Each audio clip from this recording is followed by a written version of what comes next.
नमस्कार, कैसे हैं आप सभी लोग। फिक्र आपकी में एक बार फिर से आपका स्वागत है। मैं हूं निशान चतुर्वेदी। सबसे पहले आपकी फिक्र की बड़ी खबरें क्या क्या है। सैटेलाइट तस्वीरों से एक ताजा खुलासा हुआ है कि चीन ने भारतीय सीमा में एक गांव ही बसा लिया है। आज हम इस गांव का पूरा एक्सरे आपको दिखाएंगे और बताएंगे कि एलएसी पर चीन की एक बार फिर गर्दन क्यों टूटने वाली है। आज दुनिया के सबसे पुराने लोकतंत्र की फिक्र, जहां कल नए राष्ट्रपति की ताजपोशी होनी है, लेकिन कैपिटल हिल में तांडव की अटकलों के बीच पूरा अमेरिका सांसें थामे बैठा है। ऑस्ट्रेलिया में टीम इंडिया के साथ नस्लीय भेदभाव हुआ, लेकिन कंगारुओं के इस अपमानजनक व्यवहार का टीम इंडिया ने शानदार और यादगार जवाब दिया है, 7 दशक बाद धूल चटाकर। आज आपको इलाज के फिक्र की स्पेशल स्टोरी भी दिखाएंगे। आज आपको दिखाएंगे कि कैसे देश में सस्ती दवा का महंगा कारोबार हो रहा है, लेकिन इसके गुनहगार बेफिक्र हैं। आज सबसे पहले फिक्र सरहद की। पूर्वी लद्दाख में करीब 10 महीने तक तनातनी के बीच चीन की एक नई और बड़ी साजिश का खुलासा हुआ है। चीन ने अरुणाचल प्रदेश में भारतीय सीमा के करीब 4.5 किलोमीटर अंदर गांव बसा लिया। हम आपको सलामी स्लाइसिंग की फिक्र विस्तार से बताएंगे, लेकिन पहले जान लीजिए कि पूर्वी लद्दाख में भारत से भिड़ना चीन को क्यों महंगा पड़ रहा है। हमने आपको बताया था कि हिमालय की सर्दी से डरकर चीन ने पूर्वी लद्दाख से 10,000 सैनिकों को वापस बुला लिया है। अब जो नई खबर वहां से आ रही है, उसके मुताबिक चीन के बनाए हेलीकॉप्टर लद्दाख की ऊंचाई वाले इलाकों में नाकाम हो रहे हैं, इसलिए वो रूस के कॉम्बैट हेलीकॉप्टर खरीद रहा है। इंटेलिजेंस एजेंसी के सूत्रों के मुताबिक चीन अगले 4 साल में रूस से करीब 500 Mi-17 हेलीकॉप्टर ले रहा है। इसमें Mi हेलीकॉप्टर के 3 अलग अलग वेरिएंट शामिल होंगे। इनमें से 140 हेलीकॉप्टर चीन को डिलीवर भी हो गए हैं। हम आपको पहले भी बता चुके हैं कि माउंटेन वॉरफेयर में भारत के सामने चीन कहीं नहीं ठहरता और हवाई ताकत के मामले में भी भारत का पलड़ा भारी है। इसलिए चीन अब अपने हाथ मजबूत करने में जुट गया है, लेकिन प्रोपेगेंडा में वो पीछे नहीं है। जिस पैंगोंग क्षेत्र का चीन किलाबंदी करना चाह रहा है, उसके बारे में चीन की भोंपू मीडिया ग्लोबल टाइम्स कह रही है कि भारत ने न केवल इलाके की शांति और स्थिरता के लिए खतरा पैदा कर दिया, बल्कि 134 किलोमीटर लंबी पैंगोंग झील के इकोसिस्टम को बर्बाद कर रहा है। जबकि सच्चाई में गुनहगार खुद चीन है। चीन ने पैंगोंग के आसपास के सैनिक बंकर और रेडार स्टेशन बना रहे हैं। पैंगोंग झील में हथियारों से लैस नावें तैनात कर दी हैं। संचार माध्यम दुरुस्त करने के लिए ऑप्टिकल फाइबर बिछाया जा रहा है। मतलब भारत से तनाव के बीच चीन एक तरफ अपनी सेना को मजबूत करने में जुटा है, दूसरी ओर अपनी हड़प नीति वाली साजिश को आगे बढ़ा रहा है। सबसे नई फिक्र अरुणाचल प्रदेश की सीमा पर दिख रही है, जहां चीन ने गांव बसा लिए हैं। काम ना आया ड्रैगन का एक भी वार। करीब 10 महीने से दुनिया के सबसे शांत शीतल हिमालय को चीन ने जंग का मैदान बनाकर रख दिया। पिछले साल मई में रची साजिश और जून के महीने में ज़मीन हड़पने के लिए जंग की तैयारी।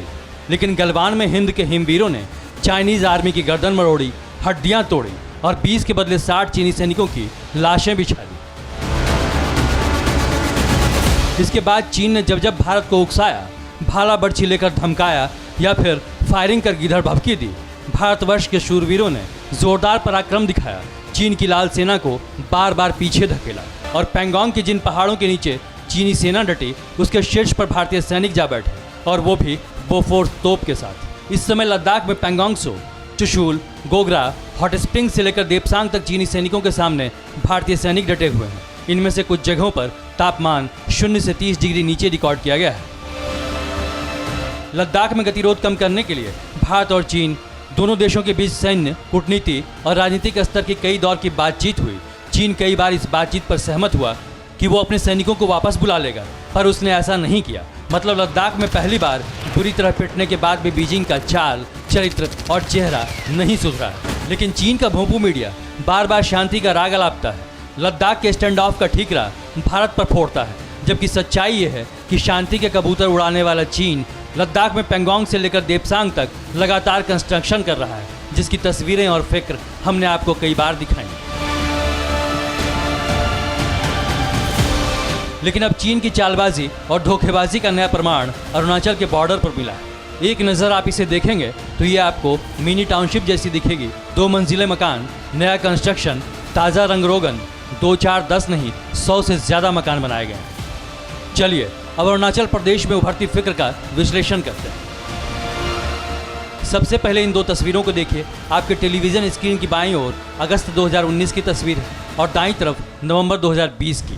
अब दोनों तस्वीरों पर गौर करें तो 2019 की तस्वीर में सड़कें दिख रही हैं, लेकिन कंस्ट्रक्शन नहीं।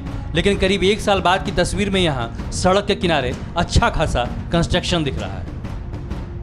बताया जा रहा है कि चीन ने यह गांव अरुणाचल प्रदेश में भारतीय सीमा के करीबन 4.5 किलोमीटर के अंदर बसाया है। बताया यह भी जा रहा है कि इलाका अरुणाचल प्रदेश के ऊपरी इलाके सुबनसिरी में है और इस गांव को चीन ने पूरी तरीके से विकसित कर लिया है। सोशल मीडिया पर इस गांव की सारी पिक्चर्स बहुत तेजी से वायरल भी हो रही हैं। इन तस्वीरों में नजर आ रहा है कि इस गांव में चौड़ी सड़कें और बहुमंजिला इमारतें बनाई गई हैं।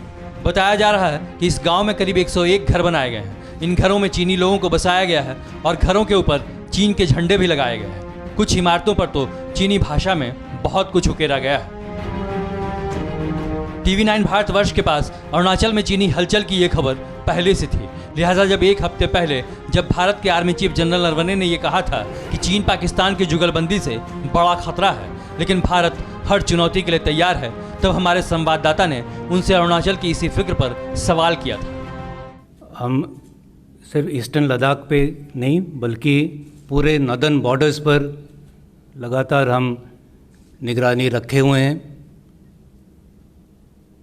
सेंट्रल सेक्टर और ईस्टर्न कमांड के एरिया में ऐसे आईबॉल टू आईबॉल डिप्लॉयमेंट नहीं है, लेकिन यहाँ पर भी फ्रिक्शन पॉइंट्स हैं और इन इलाकों में चाइना ने अपने तरफ काफ़ी इंफ्रास्ट्रक्चर बनाया है, नए सड़कें बनाई हैं, नए बैरक बनाए हैं और जैसे मैं पहले कह रहा था कि ये सारी चीज़ें हम हमेशा देखते रहते हैं। और अब जब अरुणाचल प्रदेश में चीन के इस आधुनिक गांव की तस्वीरें वायरल हो रही हैं तो ये फिक्र भारत के लिहाज से बड़ी हो रही है।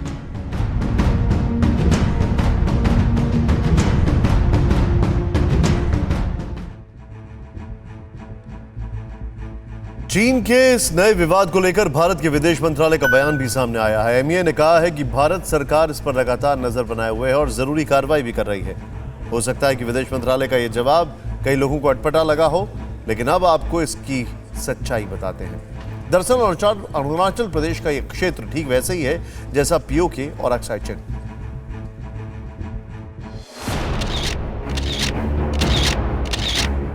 सैटेलाइट तस्वीरों से जो खुलासा हुआ है उसके मुताबिक चीन ने अपना ये गांव ऊपरी सुबनसिरी जिले के सारी चू नदी के किनारे बसाया है, जिसमें सुख सुविधाओं वाली कॉलोनी बना ली और यहाँ चीनी नागरिकों को बसाया भी जा रहा है।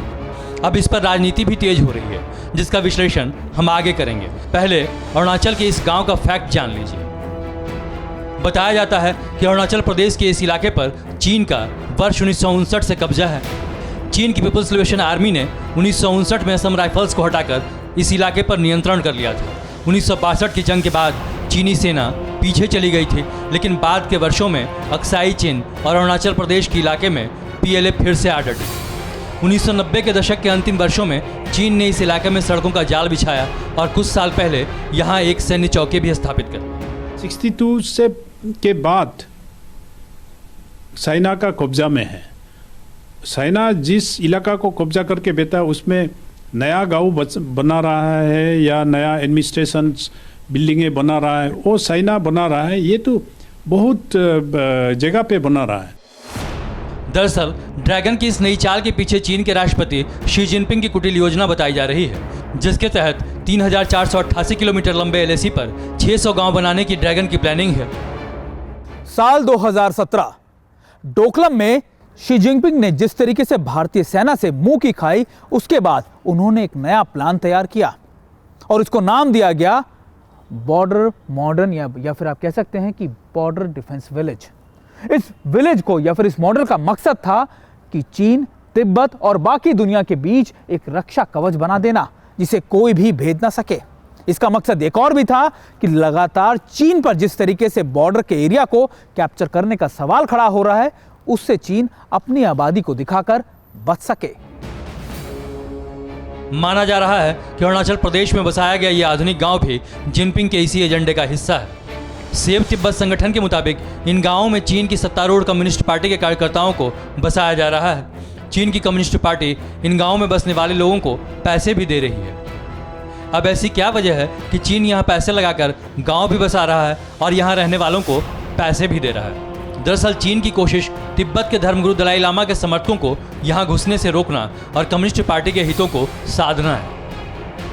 चाइनीज आर्मी इन गांव में रह रहे लोगों को दलाई लामा के प्रभाव को खत्म करने के लिए प्रशिक्षण दे रही है, क्योंकि चीन यहाँ दलाई लामा की ओर से की जाने वाली जासूसी की कोशिशों को रोकना चाहता है। असल में चीन ने अरुणाचल के इस इलाके में काफ़ी सैन्य जमावड़ा कर रखा है और तिब्बत की जासूसी को रोकने के लिए सीमा पर गांव बसा रहा है। सीमा के बेहद करीब बनाए जा रहे कुल 427 गाँव को फर्स्ट लाइन नाम दिया गया है, जबकि 201 गाँव को सेकेंड लाइन नाम दिया गया है और इन इलाकों में रह रहे तिब्बत के मूल लोगों को जबरन दूसरी जगह पर ले जाया जा रहा है और उनकी जगह चीन समर्थक लोगों को इन गाँवों में बसाया जा रहा है। चीन का कहना है कि ये गांव कभी ना खत्म किए जाने वाले किले की तरह से होंगे। दरअसल चीनी राष्ट्रपति शी जिनपिंग ने तिब्बतियों के धर्मगुरु दलाई लामा और भारतीय खतरे को ध्यान में रखकर कुछ समय पहले एक बयान दिया, जिसमें कहा था कि एक देश को अच्छे से संचालित करने के लिए सबसे पहले उसकी सीमाओं को ठीक ढंग से काबू में करना होगा और सीमाओं को काबू में करने के लिए हमें तिब्बत में स्थिरता लानी होगी। चीन के राष्ट्रपति के निर्देश पर ही चीन ने वर्ष 2017 में तिब्बत सीमा पर 600 अत्याधुनिक बॉर्डर डिफेंस विलेज बसाना शुरू किया। अक्टूबर 2019 में चीन ने सीमा पर गांवों के निर्माण को तेज करने का ऐलान किया। चीन ने ज्यादातर ऐसे गांवों को अरुणाचल प्रदेश की सीमा पर स्थित नागरी और शिगजे इलाकों में बसाना शुरू किया है। चीन के ये गांव काफी दूर हैं और बहुत कम लोग इसमें रहते हैं। ये सभी गांव उन जगहों पर बनाए गए हैं जहां से तिब्बती लोग छिपकर भारत और नेपाल भागा करते थे। जाहिर है चीन ये बताना चाहता है कि वो इन गांवों के जरिए तिब्बत पर नजर रखना चाहता है, लेकिन अरुणाचल के इस गांव को लेकर एक्सपर्ट्स क्या कहते हैं, ये जरा देखिए। जो बॉर्डर इलाके हैं इनके ऊपर में बहुत पैनी नजर रखी जाए और जो भी चाइना की एक्टिविटी है उसके बारे में चाइना को बताना भी जरूरी है। ये उस वक्त हो रहा है जब इस लद्दाख के अंदर में बॉर्डर स्टैंड ऑफ है और जो सिक्योरिटी की सिचुएशन है वो सेंसिटिव है, इसलिए भारतीय सेना के ऊपर में और सरकार के ऊपर में ये बहुत बड़ी जिम्मेवारी है।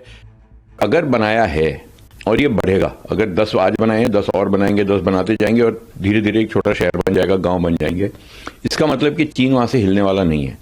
और चीन जब भी ऐसा कुछ इंफ्रास्ट्रक्चर क्रिएट करता है उसमें एक सिक्योरिटी का एलिमेंट होता है, उसमें एक इंटेलिजेंस का एलिमेंट होता है। तो हमको चौकन्ना रहना पड़ेगा कि इस गांव में एक्टिविटी क्या हो रही है। अगर गांव ऐसे बन रहे हैं तो किस किस्म के लोग वहां रह रहे हैं, आप कितना कंट्रोल कर रहे हैं कि वो एलएसी की इस तरफ ना आए।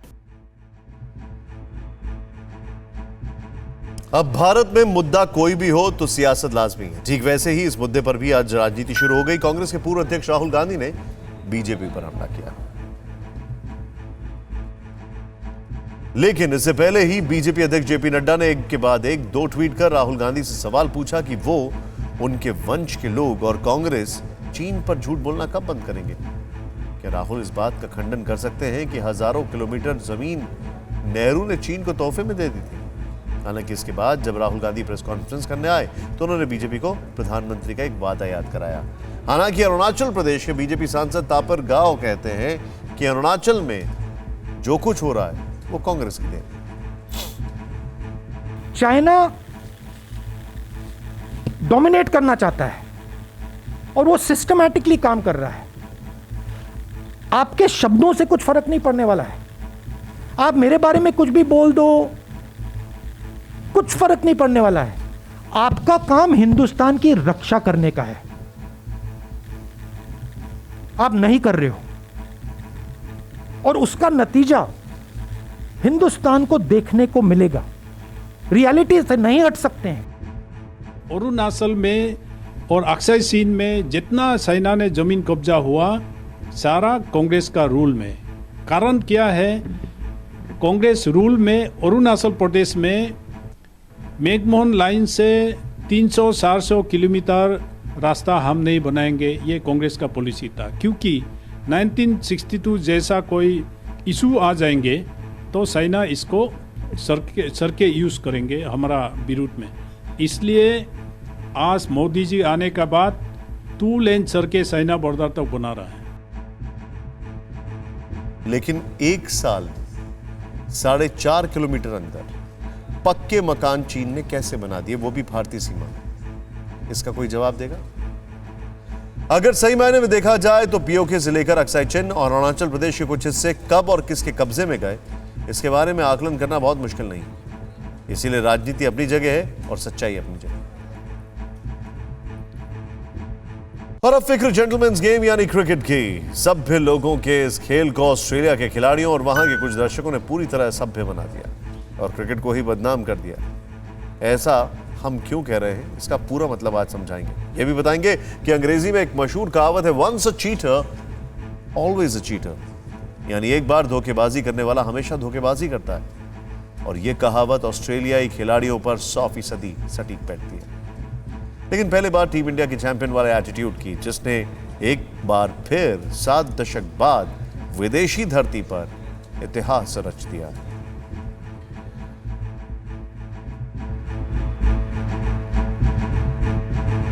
ये तस्वीर चैंपियन टीम इंडिया की है, जिसमें चैंपियन वाला पॉजिटिव एटीट्यूड है और जीतने का जज्बा, चाहे हालात जैसे भी रहे हो, चाहे टीम इंडिया के खिलाड़ियों को मंकी, डॉग जैसे भद्दे कमेंट सहने पड़े हो, लेकिन आखिर में जीता वही होता है जिसे कहा जाए जो जीता वही सिकंदर होता है। और जीतते वही हैं जो पॉजिटिव सोचते हैं और मैदान पर पॉजिटिव खेल दिखाते हैं। एक मैदान में ही टीम इंडिया ने अपना काया पलट कर दिया। पहले टेस्ट में 36 रन पर ऑल आउट हुई टीम, चौथे टेस्ट में सबसे बड़ा टारगेट चेस कर सीरीज जीत गई। ऑस्ट्रेलिया में अपने सबसे बड़ा 328 रन का टारगेट चेस करते हुए भारत ने बड़े ही सधे हुए अंदाज में बल्लेबाजी की और सीरीज 2-1 से अपने नाम कर ली। वो भी तब जब सीरीज शुरू होने से पहले पिता को खो चुके सिराज ने भद्दे कमेंट सहे। बावजूद इसके उन्होंने कंगारुओं के सामने हार नहीं मानी। वे सीरीज के 3 टेस्ट में 13 विकेट लेकर भारत के सबसे सफल बॉलर बने। टेस्ट सीरीज के दौरान उनका सफर एक फिल्मी हीरो की तरह रहा, जिसे सिडनी और ब्रिस्बेन टेस्ट में ऑस्ट्रेलिया दर्शकों की तरफ से नस्लीय टिप्पणियां सहनी पड़ी, लेकिन अंत में सिराज चैंपियन बनकर सामने आया। यह ऑस्ट्रेलिया की टीम और उन दर्शकों के लिए भी सबक है जिन्होंने सिडनी और ब्रिस्बेन टेस्ट में नस्लीय टिप्पणियां की और टीम इंडिया को रोकने की साजिश की, लेकिन ऐसा हो न सका। ब्रिस्बेन की धरती पर भारत का तिरंगा लहराया, लेकिन जैसा हमने पहले भी कहा है, एक बार धोखेबाजी करने वाला हमेशा धोखेबाजी करता है। धोखेबाजी और बदतमीजी के लिए मशहूर ऑस्ट्रेलियाई दर्शकों और क्रिकेटरों ने वैसा ही इस बार भी सिडनी के मैदान पर किया, जहां टीम इंडिया को कंगारुओं की भद्दी टिप्पणियां सुननी पड़ी, जिस पर देश भर में सख्त नाराजगी जताई गई। सचिन से लेकर विराट कोहली तक ने निंदा की और बीसीसीआई ने साफ कहा कि नस्लीय अभद्रता बर्दाश्त नहीं की जाएगी। ये तस्वीरें जेंटलमैन गेम कहे जाने वाले क्रिकेट की इमेज को तार तार करती है। ये तस्वीरें क्रिकेट ऑस्ट्रेलिया के मुंह पर जोरदार तमाचा जड़ती है और खुद को ऑस्ट्रेलियन टीम का फैन कहे जाने वाले दर्शकों का सिर शर्म से झुका देती है। साथ ही ये सोचने पर भी मजबूर करती है कि क्या जंग और खेल में जीत के लिए कुछ भी किया जा सकता है, क्या भद्दी नस्लीय टिप्पणियां भी की जा सकती हैं। भारत और ऑस्ट्रेलिया के बीच सिडनी में हुए तीसरे टेस्ट में ऑस्ट्रेलिया के कुछ दर्शकों ने सारी हदें लांघ दी। स्टैंड में मौजूद दर्शकों ने तब फील्डिंग कर रहे मोहम्मद सिराज को अपशब्द कहे, बिग मंकी और ब्राउन डॉग तक कहा, जिसकी शुरुआत 87वें ओवर में हुई। सिडनी टेस्ट के चौथे दिन 87वां ओवर शुरू होने वाला था। अचानक सिराज फाइन लेग की तरफ आते हैं, अपनी टीम से बातें करते हैं, पॉल रेफेल और पॉल विंसन से शिकायत करते हैं और कहते हैं उन्हें एक बार फिर गालियां दी जा रही हैं, नस्लीय फब्तियां कसी जा रही हैं। खेल रुक जाता है और मैच अधिकारी भी मौके पर पहुंच जाते हैं। सुरक्षा अधिकारी भी दर्शक दीर्घा की तरफ दिखाई देते हैं और स्टैंड में उन दर्शकों की पहचान करने में जुट जाते हैं जिन्होंने सिराज को नस्लीय अपशब्द कहे। ऑस्ट्रेलिया में रहते हुए ऑस्ट्रेलिया की पूरी दुनिया में बदनामी करा दी, ऑस्ट्रेलिया के चेहरे पर नस्लवाद की मुहर लगा दी। अचानक सुरक्षा अधिकारी 6 लोगों को स्टेडियम छोड़कर जाने का फरमान सुना देते हैं, लेकिन जब चौथे दिन का खेल खत्म हुआ तो खिलाड़ियों ने खुलासा किया कि सिडनी में उनके साथ ऐसा अरसे से होता रहा है, अरसे से उनके साथ नस्लीय भेदभाव होते रहे। I'd like to point out something. I've been coming. This is my 4th tour to Australia, and Sydney, especially here, has been. We've had a few experiences even in the past, and I think 1 or 2 times even the players have reacted and have got into trouble in the past, and that's not because of the player. It is actually because of the way the crowd has been speaking, especially the people on the lower. Lower tier of the stands. They have been quite nasty. They have been hurling abuses as well.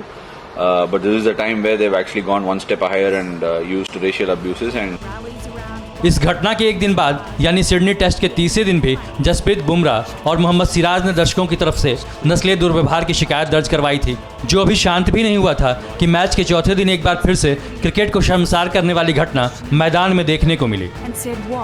लगातार दूसरे दिन Sydney में मौजूद दर्शकों ने सिराज को नस्लीय अपशब्द कहे और उनके साथ दुर्व्यवहार किया। हालांकि इस घटना से भारत से ऑस्ट्रेलिया तक हलचल मच गई। सचिन तेंदुलकर ने कहा, खेल एकजुटता के लिए है, बांटने के लिए नहीं। क्रिकेट कभी भेदभाव नहीं करता। बैट और बॉल उन्हें पकड़ने वाले की प्रतिभा को पहचानते हैं। नस्ल, रंग, धर्म या राष्ट्रीयता नहीं जो इसे नहीं समझते हैं। इनके लिए खेल के मैदान में कोई जगह नहीं है। इससे पहले टीम इंडिया के कप्तान विराट कोहली ने भी घटना पर नाराजगी जाहिर की। नस्लीय टिप्पणी बिल्कुल अस्वीकार्य है। बाउंड्री लाइन पर ऐसे कई अनुभवों से गुजरने के बाद मैं कह सकता हूं कि ये बर्दाश्त के बाहर है। अपने ही देश के दर्शकों की नस्लीय टिप्पणी ने क्रिकेट ऑस्ट्रेलिया को बैकफुट पर ला दिया। आईसीसी और बीसीसीआई की सख्त टिप्पणी और मीडिया में लगातार हो रही फजीहत के बाद क्रिकेट ऑस्ट्रेलिया की तरफ से कहा गया, क्रिकेट ऑस्ट्रेलिया हर तरह के भेदभावपूर्ण व्यवहार की कड़ी निंदा करता है। मेज़बान होने के नाते हम भारतीय क्रिकेट टीम में अपने मित्रों से माफ़ी मांगते हैं और उन्हें भरोसा देते हैं कि हम इस मामले में कड़ी कार्रवाई करेंगे। जाहिर है मेज़बान टीम के बोर्ड ने भारतीय टीम से माफ़ी मांगी, लेकिन ये काफ़ी नहीं है, क्योंकि ऑस्ट्रेलिया में भारतीय खिलाड़ियों का ये अपमान पहली बार नहीं हुआ है। किसी भी खेल के मैदान में ऐसा होना गलत है और शर्मनाक भी। ये साम्राज्यवादी सोच है जिसे हमेशा के लिए जमींदोज करने की जरूरत है। हालांकि इस पूरे वाकये में 2007 के मंकी गेट एपिसोड की याद ताजा हो गई, जो वर्ल्ड क्रिकेट के सबसे बड़े विवादों में से एक है। वैसे आपको बता दें कि अगर कोई क्रिकेटर किसी पर नस्लीय टिप्पणी करता है तो ये गंभीर आरोप माना जाता है। यह आईसीसी के नियमों के तहत लेवल 3 का अपराध माना जाता है, जिसमें आरोप साबित होने के बाद खिलाड़ी पर 2 से 4 टेस्ट मैच या 4 से 8 वनडे का प्रतिबंध लगता है। यही नहीं, क्रिकेटर पर धार्मिक भारी आर्थिक जुर्माना भी लगाया जाता है। जरा सोचिए, आईसीसी रूल बुक को क्रिकेट का संविधान कहा जाता है और उसमें भी नस्लीय टिप्पणी को गंभीर माना गया है। लेकिन ऑस्ट्रेलिया के क्रिकेटर और उनके फैंस क्रिकेट के संविधान की धज्जियां उड़ाने से नहीं चूकते। ऐसे में इनका गुनाह और बड़ा हो जाता है, जिसकी सजा सलाखों की चारदीवारी। और अब बात अमेरिका की, जहां 20 जनवरी को यानी कल जो बाइडेन नए राष्ट्रपति के रूप में शपथ लेने जा रहे हैं। इसी के साथ बाइडेन के कम से कम 4 साल के लिए अमेरिका के राष्ट्रपति बन जाएंगे। अमेरिका में इसे इनॉग्रल डे कहते हैं, जो वहां के लोगों के लिए बेहद खुशी का दिन होता है। यहां तक कि कुर्सी छोड़ने वाले राष्ट्रपति का भाषण भी इस दिन बेहद अहम होता है। लेकिन डोनाल्ड ट्रंप ने ट्वीट करके 8 जनवरी को ही बता दिया था कि वो 20 तारीख को शपथ ग्रहण समारोह में नहीं आएंगे। जरा सोचिए, सबसे पुराना और मजबूत लोकतंत्र कहे जाने वाले अमेरिका के लिए ट्रंप ने पूरी दुनिया के सामने कितने शर्मनाक हालात पैदा कर दिए। वहां सत्ता का हस्तांतरण कैसे माहौल में हो रहा है। अमेरिका के इतिहास में अब तक सिर्फ 3 बार ऐसे मौके आए हैं जब वहां के राष्ट्रपतियों ने खुद को शपथ समारोह से दूर रखा। जॉन एडम्स, जॉन क्विंसी और एंड्रू जॉनसन पहले भी ऐसा कर चुके हैं। एंड्रू जॉनसन ने वर्ष 1869 में ऐसा किया था। यानी डोनाल्ड ट्रंप करीब 150 वर्षों के इतिहास में ऐसे पहले अमेरिकी राष्ट्रपति होंगे जिनकी वजह से अमेरिका का लोकतंत्र शर्मिंदा होगा। बल्कि कहा जाए मॉडर्न अमेरिका के पहले ऐसे राष्ट्रपति होंगे। होना तो ये चाहिए था कि इस समय दुनिया कैपिटल हिल में चल रही तैयारियों की तस्वीरें देखती, लेकिन 6 जनवरी को सामने आई अमेरिका के लोकतंत्र की वो लाचार तस्वीरें इतनी हावी हैं कि नजरों से हटती नहीं हैं। कल जब अमेरिका में राष्ट्रपति का शपथ समारोह चल रहा होगा, तब भारतीय समय के मुताबिक रात के करीब 10 बज रहे होंगे। कल जब जो बाइडेन कहेंगे कि वो पूरी निष्ठा से, पूरा ईमानदारी के साथ अमेरिका के राष्ट्रपति पद की जिम्मेदारी निभाने की शपथ लेते हैं, जब वो कहेंगे कि मैं पूरी क्षमता के साथ अमेरिका के संविधान का संरक्षण, सुरक्षा और बचाव करूंगा, तब भी ये तस्वीरें उनका पीछा करता रहेंगी। यही तस्वीरें पूरी दुनिया के ज़हन में होंगी और यही तस्वीरें डोनाल्ड ट्रंप के समर्थकों के सिर पर भी सवार होंगी, क्योंकि इस तस्वीर ने एक झटके में अमेरिका को इतिहास के उस पन्ने में दर्ज कर दिया है जहां से अपना नाम मिटा पाना अमेरिका के लिए असंभव है। और जो बाइडेन के लिए पहली चुनौती होगी बिखरे अमेरिका को एक साथ लाना। पद पर बने रहने का जो सम्मान होता है, वही मान पद के छोड़ते वक्त भी दिखाई पड़नी चाहिए। लेकिन अफसोस की बात यह है कि 4 साल पहले वाली गरिमा अमेरिकी लोकतंत्र में इस बार नहीं दिखाई देगी। पूर्व राष्ट्रपति बराक ओबामा और उनकी पत्नी को जितनी प्रतिष्ठा के साथ ट्रंप विदा कर रहे हैं, वही प्रतिष्ठा ट्रंप खुद नहीं कमा पाए और बची खुची इज्जत अपने ही हाथों मटिया मेट कर बैठे। करीब 2 हफ्ते पहले दुनिया ने सबसे पुराने लोकतंत्र की जो तस्वीर देखी, उसके बाद अमेरिका लोकतांत्रिक मूल्यों के पहरेदार की जगह गुनहगार दिखने लगा। अब डर है कि खोने के लिए कुछ ना होने की सोचकर डोनाल्ड ट्रंप जाते जाते अपनी रही सही औकात न दिखाने लगे। भय और तनाव के माहौल में जो बाइडेन कल देश के 46वें राष्ट्रपति के पद की शपथ लेंगे। उनकी सुरक्षा को ध्यान में रखते हुए 25,000 सैनिकों की तैनाती की गई है। ये संख्या इससे पहले हुए शपथ समारोह में तैनात सैनिकों से 2.5 गुना तक अधिक है। इतना ही नहीं, सैनिकों की यह संख्या अफगानिस्तान, इराक और सीरिया में तैनात अमेरिकी संख्यों की संख्या से 5 गुना ज़्यादा है। ऐसी भी खबर है कि शपथ ग्रहण समारोह वाले दिन अमेरिका के 50 राज्यों में हथियारबंद प्रदर्शन हो सकते हैं। यही वजह है कि देश में सुरक्षा इंतजाम कई गुना बढ़ा दिए गए हैं। इस बीच कैपिटल पुलिस ने एक बयान जारी करके कहा है कि कोई भी अगर गैरकानूनी रूप से कैपिटल ग्राउंड पर लगे बैरिकेड को पार करके घुसने की कोशिश करता है तो उस पर कार्रवाई होगी और ऐसे आदमी को गिरफ्तार कर लिया जाएगा। इस बात की आशंका है कि बाइडेन के शपथ ग्रहण समारोह में 6 जनवरी की तरह हिंसा हो सकती है। ट्रंप के समर्थक अभी भी ये दावा कर रहे हैं कि राष्ट्रपति चुनाव में धांधली हुई थी, जबकि ये एक ऐसा दावा है जो कोर्ट में खारिज हो चुका है। ध्यान देने की बात यह है कि राष्ट्रपति ट्रंप की पत्नी मिलेनिया ट्रंप अपने विदाई भाषण में खुद कह चुकी हैं कि हिंसा से किसी समस्या का समाधान संभव नहीं है। इस बीच उन सुरक्षा कर्मियों की भी जांच हो रही है जिन पर शक है कि वो कैपिटल हिल की हिंसा में शामिल थे। पुलिस की गाड़ी लगातार गश्त लगा रही है और शक के आधार पर पड़ताल जारी है। ऐसी सुरक्षा, ऐसी दहशत, ऐसी आशंका और कुल मिलाकर ऐसा नज़ारा राष्ट्रपति की शपथ से पहले अमेरिका ने पहले कभी नहीं देखा।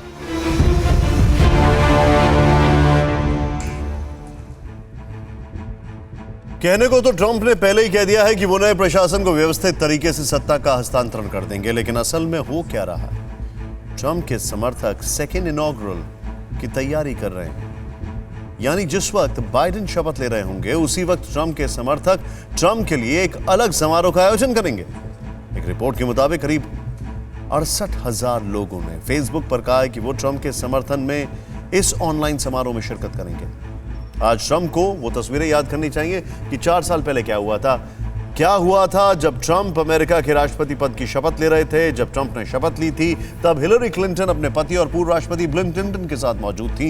हिलरी क्लिंटन राष्ट्रपति चुनाव में हार चुकी थी। सिर्फ 2 महीने पहले ट्रंप के खिलाफ जिस चुनाव प्रचार में उन्होंने हिस्सा लिया था उसका अनुभव बेहद कड़वा था। बावजूद इसके हिलरी क्लिंटन ने हार को स्वीकार किया और उस दिन ट्रंप ने अपने भाषण में खुद हिलरी की तारीफ करते हुए कहा कि हिलरी ने मुझे चुनाव में तगड़ी चुनौती देने के लिए बधाई।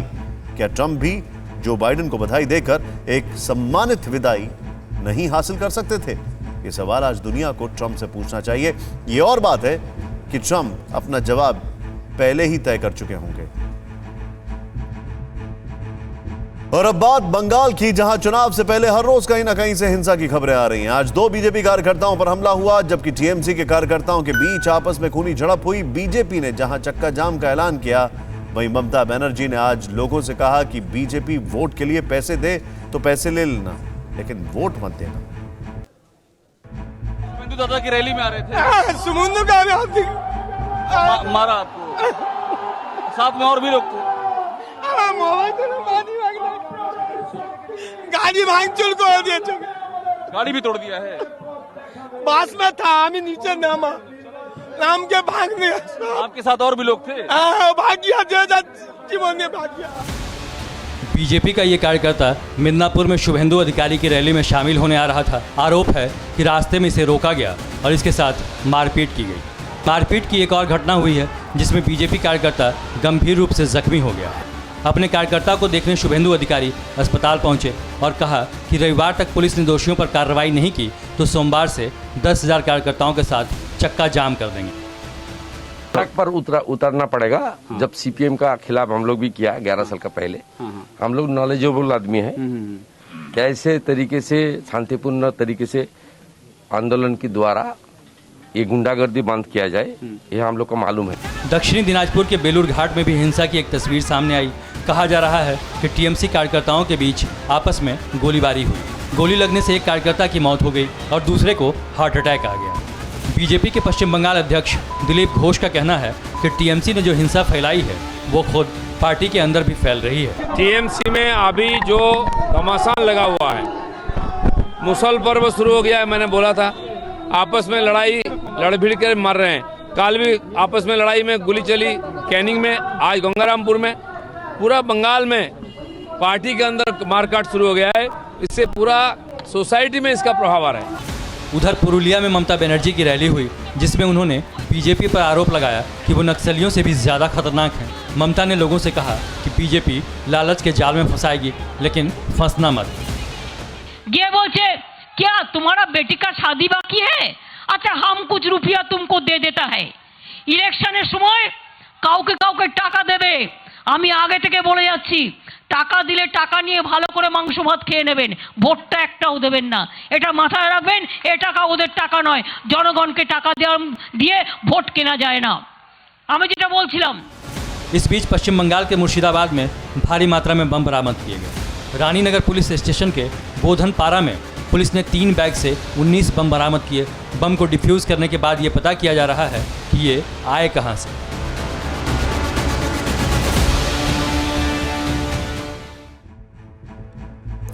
और अब फिक्र मेड इन चाइना मौत की। अब हम आपको जो खबर दिखाने जा रहे हैं उसे देखकर आपके मन में ईस्ट इंडिया कंपनी का इतिहास ताजा हो जाएगा। गुलामी के दौर में लगान वसूलने के लिए अंग्रेज इस हद तक चले जाते थे कि भारत का किसान मौत को गले लगा लेता था, खुदकुशी कर लेता था। अब चीन के अवैध व्यापारी भारत में नए साहूकार बनकर घुसपैठ कर चुके हैं। वो शहरी बेरोजगारों को कर्ज देकर निशाना बना रहे हैं और वसूली के लिए इस हद तक प्रताड़ित कर रहे हैं कि लोग खुदकुशी तक करने लगे। इसके पीछे का पूरा जाल आज हम आपको दिखाने जा रहे हैं, बेनकाब करने जा रहे हैं। लेकिन पहले दिल्ली पुलिस के खुलासे को पूरी तरह से समझ लीजिए। हाल ही में इंस्टेंट लोन के चाइनीज रैकेट में दिल्ली पुलिस ने बड़ी कार्रवाई की है। पुलिस ने चीन के 2 नागरिकों सहित 12 लोगों को गिरफ्तार किया है। पुलिस ने इनके अकाउंट से 6 करोड़ रुपए की रकम सीज की है। और यह जानकर आप हैरान हो जाएंगे कि पुलिस को इनके पास से 40,000 लोगों का डेटा मिला है। यह गैंग चाइनीज लिंक और सर्वर के जरिए लोगों को ठगता था। दिल्ली में इस मामले में आगे की पड़ताल जारी है, लेकिन अभी हमने जिन 12 लोगों की गिरफ्तारी की बात बताई, उनमें चाइनीज सिर्फ 2 ही थे, बाकी 10 भारतीय हैं। यानी पैसा चाइनीज और पैसे का मालिक चाइनीज है और उनसे पैसे का लालच में काम कर रहे भारतीय। ये पूरा मिलकर गिरोह बनता है। लेकिन इस इक्वेशन को देखकर आपको समझ में नहीं आया होगा कि इनकी मॉडस ऑपरेंडी क्या हो सकती है। चीन के कुछ लोग, चीन का पैसा और कुछ भारतीय, ये तीनों मिलकर एक गिरोह बनाते हैं जिसका सारा धंधा इंस्टेंट लोन ऐप से चलता है। ये आपको एसएमएस भेजते हैं, ईमेल भेजते हैं, आपको कॉल करते हैं, लोन लेने के लिए इंस्टेंट लोन ऐप डाउनलोड करने की रिक्वेस्ट करते हैं। लोग जैसे ही ऐप डाउनलोड करते हैं वो गैंग के चंगुल में फंस जाते हैं। ऐप खोलते ही आपके कॉन्टैक्ट, गैलरी, मैसेज एक्सेस करने का अधिकार मांगते हैं और फिर फोन से आपका सारा डेटा हासिल कर लेते हैं। मसलन आपके भाई, भाभी, बहन, बहनोई, माता, पिता, सास, ससुर का पता लगा लेते हैं। फिर ये जरूरतमंदों को चंद हजार रुपए लोन दे देते हैं और उनसे भारी ब्याज वसूलते हैं। और ब्याज ना देने पर ये आपको, आपके सारे नाते रिश्तेदारों को जलील करते हैं। बहन, बेटी और माँ को अश्लील वीडियो भेजते हैं। भाई, बहनोई और ससुर को गालियां देते हैं और फोन कॉन्फ्रेंसिंग में सबको जोड़कर भद्दी गालियां देते हैं। यहां तक कि सोशल मीडिया हैक करके भी भद्दे पोस्ट करते हैं। ये जानते हैं कि लोग अपनी जलालत कभी नहीं भुला सकते और यही वजह है कि लोग इस चीनी साहूकारों के चंगुल में फंसकर या तो उन्हें उनके एक्सटॉर्शन के शिकार हो रहे हैं या फिर खुदकुशी कर लेते हैं। चाइनीज कंपनियों का यह खेल दिल्ली ही नहीं पूरे देश में फैल चुका है। ध्यान से देखें रिपोर्ट। पी सुनील, मोनिका, उषामणि, राजकुमार, ये वो चंद लोग हैं जो अब दुनिया में नहीं हैं, लेकिन उनके जैसे सैकड़ों नाम और भी हैं जिन्होंने छटपटाहट में, घुटन में, दर्द में और अपमान में फांसी लगा ली, जान दे दी। इन जैसे लोगों को धमकाया गया, भद्दी गालियां दी गई, रिश्तेदारों को कॉल कर अश्लील बातें कही गई, ऐसी बातें कही गई जिसे सोचकर इंसान अंदर तक सिहर जाए। कानून कार्रवाई करेंगे आपके ऊपर और वीडियो बना के मोबाइल में डालेंगे। मेरे सामने लाके पूरी गाड़ी लगा दिया, गुस्सा होके वो विंडशील्ड तोड़ी मेरी और राइट हैंड साइड का मिरर तोड़ा। इन लोगों ने गाली देना शुरू हो गया, दे नहीं देगी तो तुम एक नाइट के लिए मेरे पास सर्जन, मेरा मैनेजर है, उसके पास चली जा, तेरा सब लोन माफ हो जाएगा। ये लोग देश भर में ऐप से इंस्टेंट लोन लेकर शिकार हुए। इंस्टेंट लोन यानी झटपट, फटाफट 5 मिनट में बिना कागज़, बिना गारंटी के ऐप से लोन, वो भी 10 से 20 हज़ार रुपये। अब इस रैकेट में बड़ा खुलासा हुआ है, बड़ा फर्जीवाड़ा सामने आया है और इस बड़े फर्जीवाड़े में फिर एक बार चीन और उसकी बड़ी कंपनियों का कनेक्शन सामने आया है, जो दीमक की तरह हिंदुस्तान को आर्थिक रूप से खोखला करना चाहता है। तो 4 कंपनी के लिए ऑथोराइज रिप्रेजेंटेटिव ये चाइनीज डायरेक्टर ने उसे अपॉइंट किया है, उसे हमने कल हिरासत में लिया। उसके साथ में एक विवेक कुमार करके अकाउंटेंट अजय सॉल्यूशंस और इपो गो क्रेडिट का, उसे भी हमने अरेस्ट किया और इनके पास से 4 लैपटॉप, 2 मोबाइल फ़ोन, आईपैड और बाकी सामान हमने बरामद किया है। सुना आपने, पुलिस ने पिछले 72 घंटे में मोबाइल ऐप के जरिए इंस्टेंट लोन फ्रॉड मामले में जिन 2 लोगों को गिरफ्तार किया है, इनमें से एक चीन का नागरिक है जिसका नाम है जियान उर्फ मार्क। इस केस में पहले से पकड़े गए 3 दोषियों के बयानों के आधार पर ही पुलिस ने जियान पर कार्रवाई की। जो 3 लोग पहले पकड़े गए थे उस रैकेट से भी चाइनीज़ कंपनियां जुड़ी थी। पुणे की Jiang Liang infotech private limited, जिसे परशुराम लाहू टकवे चलाता था, उसकी पत्नी लियांग टियान भी चीन की नागरिक है। लियांग टियान खास तौर पर इस पूरे रैकेट पर नज़र रखती थी। ये जो ही जियान करके जो चाइना का रहवासी है, वो 2019 में यहाँ पे आया है बिजनेस के तौर पे, और वही ये 4 कंपनी का बिजनेस वहाँ पे चला रहा है। ये अजय सॉल्यूशन का तकरीबन 28 करोड़ रुपीस का बैंक अकाउंट हमने अभी फ्रीज किया है। तो अभी तक हमने तकरीबन 30 करोड़ तक का बैंक अकाउंट हमने कैश फ्रीज किया हुआ है। जाहिर है जिस चीन ने दुनिया को कोरोना का गिफ्ट दिया, जिसकी वजह से दुनिया में कई लाख लोगों की मौत हुई और कई करोड़ लोग जानलेवा वायरस के शिकार हुए, वही चीन और उसकी कंपनियां अब भारत में लोन के नाम पर जानलेवा धोखाधड़ी वाले ऐप का सरगना है।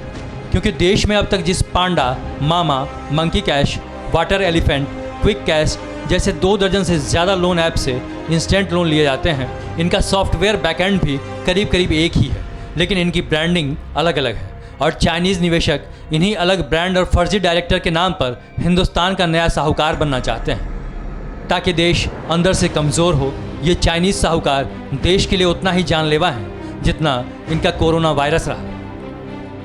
अब तक देश के कई हज़ार लोग बिना डॉक्यूमेंट के झटपट लोन वाले झांसे में फंस चुके हैं। तकरीबन अभी हमने 24 ऐप्स अभी हमने निकाले हैं कि जो ऐप ये लोग हरास करने के लिए लोगों को यूज़ कर रहे हैं, जिसके ज़रिए शुरू में थोड़ा सा माइक्रो फाइनेंस करते हैं और उसका रिकवरी तुरंत 1 हफ्ते के अंदर इनको 50% से ज़्यादा रेट से चाहिए, और अगर रिकवरी में किसी की कमी हो गई तो कॉल सेंटर के जरिए काफ़ी गंदी गंदी बातें करके लोगों को हैरेस कर रहे हैं। चाइनीज़ कंपनियां उन्हें चंद हज़ार रुपए के लिए मौत के कुएं में ढकेल चुकी है। पिछले 2 महीने में ही देश के दर्जनों लोगों ने जान दे दी है। ऐप के जरिए ऑनलाइन लोन जान का दुश्मन बन गया है। लोन देने वाली चाइनीज़ मोबाइल ऐप कंपनी जिस तरीके से गैरकानूनी हथकंडे अपनाती है, ये NBFC यानी नॉन बैंकिंग फाइनेंशियल कंपनी के भविष्य के लिए भी सही संकेत नहीं है। ये ग्राहकों को लोन 32 से 40% के ब्याज पर देती हैं, जो RBI के गाइडलाइंस के खिलाफ है। लोन अप्रूवल के समय कंपनी 2 से 3 महीने का समय सीमा देती है, लेकिन 1 से 2 हफ्ते बाद ही रिकवरी एजेंट फ़ोन करना और धमकाना शुरू कर देते हैं। फिलहाल पुलिस के साथ ही सेव द इंडिया फाउंडेशन ऐसे मामलों पर काम कर रही है जहां मोबाइल ऐप से लोन लेने वाले ग्राहकों को प्रताड़ित किया गया है। इन्हें भी इस पूरे मामले के पीछे चीन का हाथ दिखता है।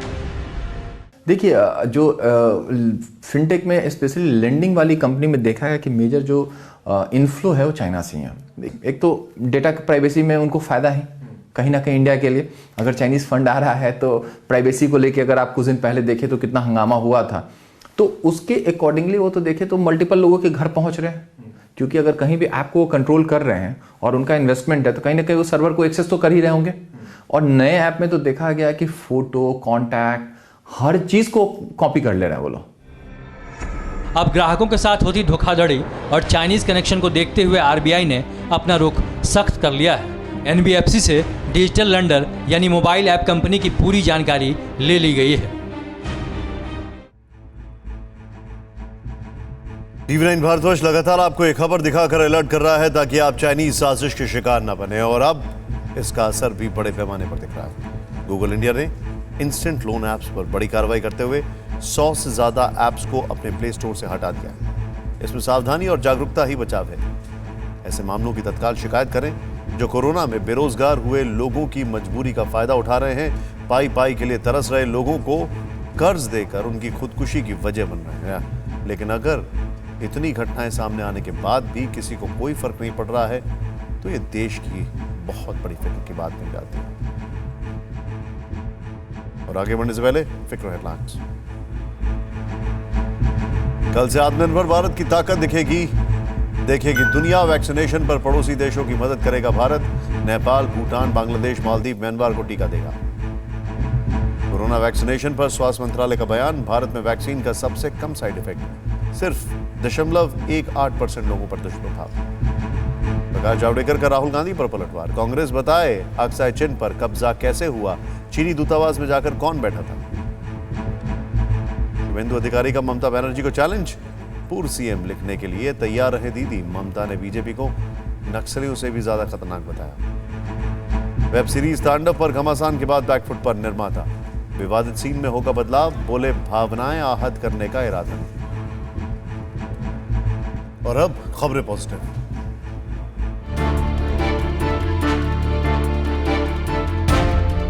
जनवरी को रिपब्लिक डे परेड में दुनिया राफेल का दम देखेगी और इसके साथ ही राजपथ पर 42 विमान अलग अलग स्टंट भी दिखाएंगे। परेड में फ्लाईपास्ट का समापन राफेल के वर्टिकल चार्ली फॉर्मेशन में उड़ान भरने से होगा। वर्टिकल चार्ली फॉर्मेशन में विमान कम ऊंचाई पर उड़ान भरता है, सीधे ऊपर जाता है और उसके बाद कलाबाजी खाते हुए एक ऊंचाई पर स्थिर हो जाता है।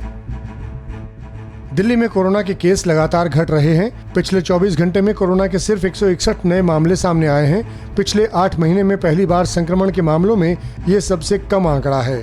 अधिकारियों के मुताबिक अब दिल्ली में संक्रमण की दर घटकर 0.32% रह गई है। टीकाकरण से भारत में दूसरी लहर का खतरा करीब करीब टल गया है। CSR के डायरेक्टर डॉक्टर शेखर सी मांडे ने कहा कि टीकाकरण शुरू होने से दूसरी लहर का खतरा निश्चित रूप से कम हुआ है।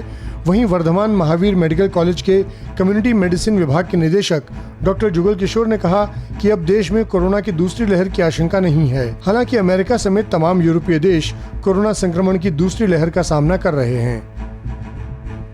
नेताजी सुभाष चंद्र बोस की 125वीं जयंती से पहले भारत सरकार ने बड़ा ऐलान किया है। 23 जनवरी को नेताजी सुभाष चंद्र बोस के जन्मदिन को पराक्रम दिवस के रूप में मनाया जाएगा।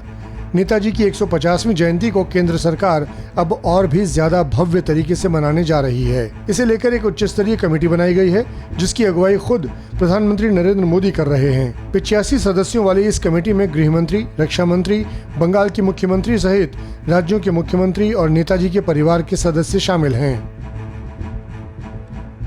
और अब जो है सो है।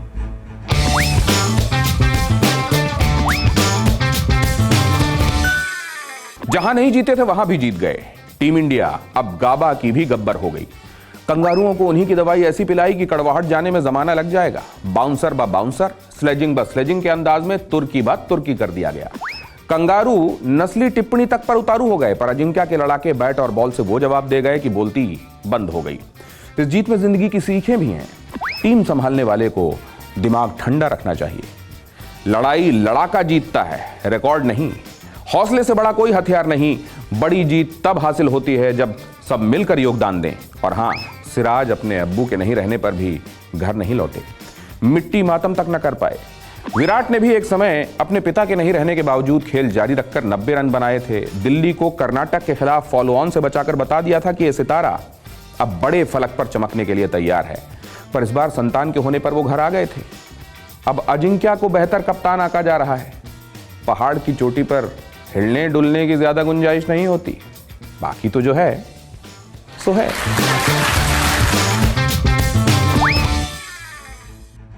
बड़ी खूबसूरत लाइन है। पहाड़ की चोटी पर हिलने डुलने की गुंजाइश नहीं होती है। कौन हिला और कौन आया समझ सकते हैं आप। परवाह देश की, सोमवार से शुक्रवार रात 10 बजे TV9 भारतवर्ष पर।